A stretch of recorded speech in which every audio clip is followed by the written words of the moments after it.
Hi friends, welcome to Infopost Telugu.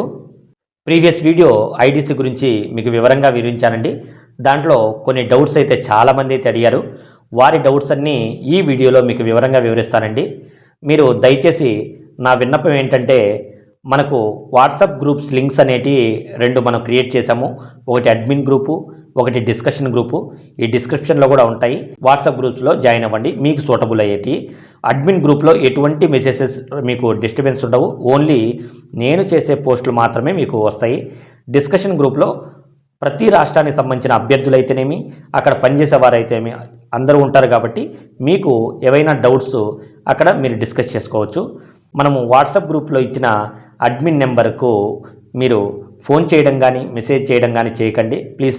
ఎందుకంటే నాకు personal works ఇంకా ఎన్నో ఉంటాయి కాబట్టి అవన్నీ డిస్టర్బెన్స్ అవుతున్నాయి. కాబట్టి నేను ఫోన్ కాల్ లిఫ్ట్ చేయట్లేదు, మెసేజెస్కు రిప్లై ఇవ్వట్లేదు.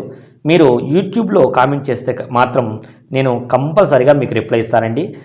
నేను మీకు ఈ వీడియో కూడా అర్ధరాత్రి 12 గంటల వరకు నేను వీడియో చేయడం జరుగుతుంది. ఎందుకంటే ఎటువంటి డిస్టర్బెన్స్ లేకుండా మనకు ఆడియో రికార్డింగ్ అవ్వడానికి నైట్ 12కి నేను ఈ ఆడియో రికార్డింగ్ చేస్తానండి.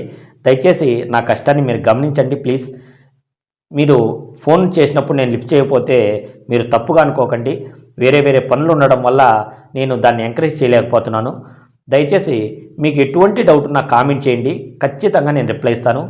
ఇంకా ప్రతి వీడియోలో కూడా మనకు వీడియో ఎండింగ్లో టాప్ 3 కామెంట్స్కి నేను మీకు ఎక్స్ప్లెనేషన్ ఇవ్వడం జరుగుతుంది. కాబట్టి ప్రతి ఒక్కరూ యూట్యూబ్లో కామెంట్ చేయండి. ఆ కామెంట్కు ఎక్కువ లైక్స్ వచ్చేలా మీరు ప్రయత్నం చేయండి, ఓకేనా? మనము వీడియోలోకి వెళ్ళినట్లయితే ఏబిపిఎం నుండి బీపీఎంకి మారడం ఎలా అని చాలామంది అడుగుతున్నారండి. ఏబిపిఎం నుండి బీపీఎంకు మారాలంటే ఫస్ట్ ఏబిపిఎం క్యాడర్ లెవెల్ 1 అని ఉంటుంది. మనము బేసిక్ 10,000 ఉంటే లెవెల్ 1గా పరిగణిస్తారండి. ఈ ఏబిపిఎం లెవెల్ 1 నుంచి లెవెల్ 2కు ఫస్ట్ అప్గ్రేడ్ అవ్వాలి. ఇలా అప్గ్రేడ్ అవ్వాలి అంటే మనకు వర్క్ ఎక్కువ ఉన్నట్లుగా మనము మన పై అధికారులకు చూపించాలి. అంటే మినిమం మనకు ఒక రోజుకి 10 to 20 లెటర్స్ వస్తున్నట్లయితే వాటిని మన ఐపీ గారికి, మనకు సబ్ డివిజన్ ఆఫీసర్ ఐపీ ఉంటారండి, మన వర్క్ గురించి వారికి ఒక లెటర్ రూపంలో మనం అందించినట్లయితే వారు వెరిఫికేషన్ చేసి మన ఎస్పీ గారికి పంపడం జరుగుతుంది. అక్కడ ఫైనల్గా మనకు లెవెల్ 1 నుంచి లెవెల్ 2గా అప్గ్రేడ్ చేయడం జరుగుతుంది. అంటే ఏబిపిఎం లెవెల్ 1 నుంచి లెవెల్ 2గా చేస్తారు. నెక్స్ట్ మనము ట్రాన్స్ఫర్ టైంలో లెవెల్ 2 ఏబిపిఎము లెవెల్ 1 ఏబిపిఎంకి ట్రాన్స్ఫర్లో ఎలిజిబుల్ అవుతాం. కాబట్టి అప్పుడు మనం బీపీఎంగా ట్రాన్స్ఫర్ అవ్వచ్చు. ఈ ఒక్కటే ఏబిపిఎం నుండి బీపీఎంగా అవ్వడానికి ఈ ఒక్కటే ఒక మార్గం అండి. ఇంకా ఏబిపిఎం నుండి బీపీఎంకు పోయే సోర్స్ అయితే ఇంకా ఎటువంటి పరిస్థితుల్లో మనం పోలేమండి. కాబట్టి దీన్ని ప్రతి ఒక్కరూ అర్థం చేసుకోవాలి.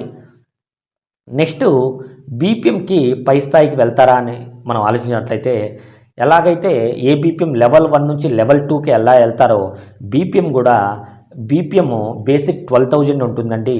వీరు లెవెల్ 1గా పరిగణిస్తారు. నెక్స్ట్ లెవెల్ 2గా వెళ్ళాలి అంటే వీరికి కూడా సేమ్ ప్రొసీజర్.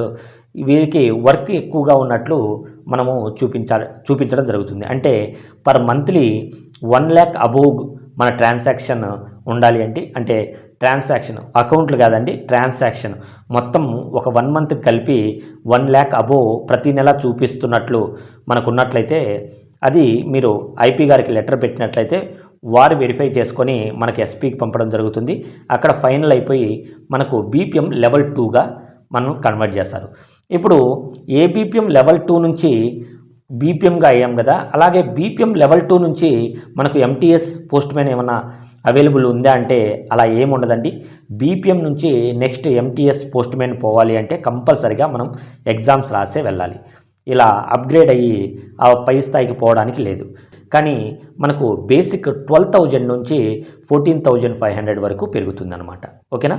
ఈ బేసిక్ పెరిగితే ఇంకా ఆటోమేటిక్గా డిఏ ఇవన్నీ కలిపి 20,000 అబోవ్ మనకు వచ్చే అవకాశం ఉంటుంది, ఓకేనా? నెక్స్ట్ డాక్ సేవకులను ఐడీసీలో తీసుకోరా అంటే ఖచ్చితంగా డాక్ సేవకులను ఐడీసీలో తీసుకుంటారండి. ఇక్కడ డాక్ సేవకులు 2 రకాలుగా ఉంటారు. ఒకటి ఎస్పీఎం కింద వర్క్ చేసేవారు ఉంటారు. నెక్స్ట్ ఒక టౌన్లో ఎస్పీఎం ఉంటే ఆ టౌన్లో లెటర్ డెలివరీ చేసే డాక్ సేవకులు కూడా ఉంటారు. కాబట్టి వీరిలో లెటర్ చేసే డాక్ సేవకులు కంపల్సరీగా ఐడీసీలోకి ఉంటారండి.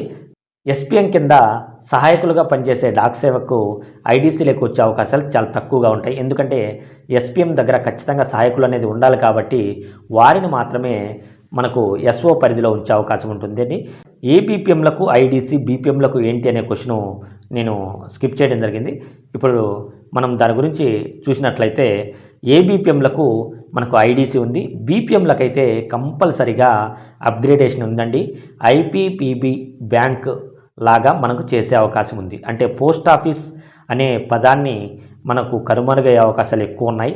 ఐపీపీబీ బ్యాంక్ సిస్టమ్ వచ్చే అవకాశాలు అయితే ఉన్నాయి. దానికి సంబంధించిన కార్యక్రమాలు కూడా జరుగుతున్నాయి, ప్రోగ్రెస్ దశలో ఉన్నాయి, కానీ బయటికి తెలియట్లేదు. కానీ కంపల్సరీగా మనకు 1 or 2 ఇయర్స్లో ఒక మంచి అప్గ్రేడేషన్ జరుగుతుందండి.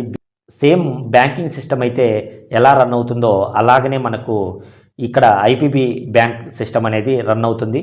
దాదాపు ప్రతి విలేజ్లో ఈ బ్యాంకింగ్ సిస్టము డెవలప్ అయ్యేలా చర్యలు తీసుకోవడం కూడా జరుగుతుంది. అప్పుడు వర్క్ను బట్టే మన శాలరీస్ అయితేనేమి, మనకు వచ్చే ఆదాయం అయితేనేమి గణనీయంగా పెరిగే అవకాశాలు ఉన్నాయి. ఓకేనా. నెక్స్ట్ చూసినట్లయితే ఫ్యూచర్లో మనకు బీపీఎం, ఏబీపీఎం డాక్ సేవకులో ఏది బెటర్ అని చాలామంది అడుగుతున్నారండి. ఆబ్వియస్లీ కంపల్సరీగా మనకు బీపీఎం టాప్ పొజిషన్లో ఉంటుంది. ఎందుకంటే ఒక బ్యాంకింగ్ సిస్టమ్ కాబట్టి మనకు అన్ని అలవెన్స్లు అయితేనేమి, మనకు వచ్చే ఆదాయం అయితేనేమి, మన శాలరీస్ అయితేనేమి అన్నీ కూడా బెనిఫిట్స్ ఉంటాయండి. అలాగని ఏబీపీఎంకి ఉండవా అంటే వారికి సంబంధించిన సెక్టార్లో వారికి కూడా బాగానే ఉంటుంది. కానీ మనకు బ్యాంకింగ్ సిస్టంలో మనకు కొద్దిగా వర్క్ ఒక దగ్గర నుండి చేస్తాం కాబట్టి ఎటువంటి ఇబ్బంది, ఎటువంటి అసౌకర్యం ఉండదు. ఏబీపీఎం అంటే మనము లెటర్ డెలివరీ ఉంటుంది కాబట్టి వారికి ఫ్లెక్సిబిలిటీగా, అంటే వారు బయట తిరుగుతా హ్యాపీగా చేసుకోవాలనుకున్న వాళ్ళు ఏబీపీఎం బెటర్ అండి. చాలామంది మనము ఆఫీస్ వర్క్ వాతావరణం కోరుకుంటాం కాబట్టి వారికి సూట్ అయ్యేది, అంటే ఆఫీస్ వాతావరణాన్ని కోరుకునే వారికి బీపీఎం అనేది బెస్ట్ అవకాశంగా చెప్తాము. మీకు ఎటువంటి డౌట్ ఉన్నా కామెంట్ చేయండి. ఈ వీడియో పట్ల మీరు ఏమనుకుంటున్నారో కామెంట్ చేయండి. దయచేసి ఛానల్ అయితే సబ్స్క్రైబ్ చేసుకోండి. Thank you.